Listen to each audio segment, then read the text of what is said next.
I was on Reddit yesterday answering some real estate questions, and somebody brought up escalation clauses because they had just lost out on a house purchase and their contract had an escalation provision.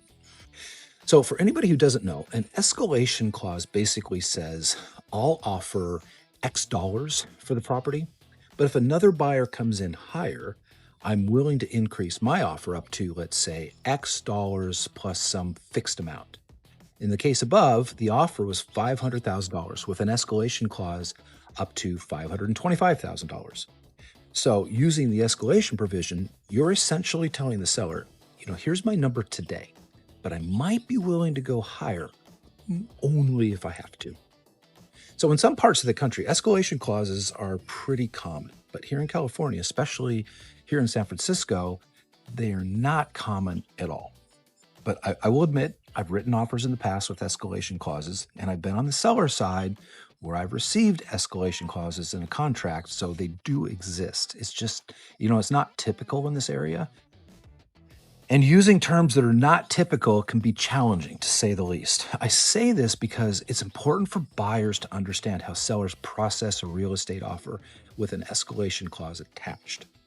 When sellers receive an offer on a property, they are trying to sell. They're not just looking at the highest possible return.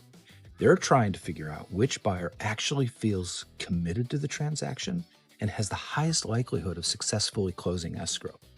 Of course, the net proceeds are an important factor, maybe the most important factor, but successfully closing is certainly an important situation as well. So, in the example again, one buyer offers $500,000 with an escalation clause up to $525,000, and buyer number two comes in $520,000 straight. From the seller's perspective, that second buyer feels more direct and has more commitment to the purchase of the house. Why? They're putting their number on the table immediately and saying, this is the best contract we can give towards this house. Now, of course, that may not be true, but the seller is basing his response on how the contract is presented.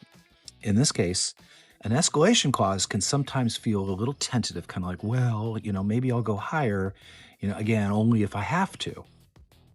Even if that's not the buyer's intention, it's often how it comes across emotionally in a negotiation. As you know, negotiations are emotional. And what ends up happening a lot of the time is the seller just takes the clean offer. They don't go back with a multiple counter. They don't ask for the highest and best. They just move forward with the buyer who presented a better contract. And that is exactly what happened to the person on Reddit. They assumed they'd get another opportunity because technically, their escalation clause went higher, but the seller never came back to them. Instead, the house just went to someone else. So when I talk to my buyer clients, I always encourage them to think about how their offer feels from the other side of the table. Sellers want confidence. They want simplicity. They want a buyer who's motivated to purchase for a fair price and will close successfully with minimal issues during escrow. So if you truly want the house, there is value in presenting a clean, straightforward offer that reflects your desire to own that home.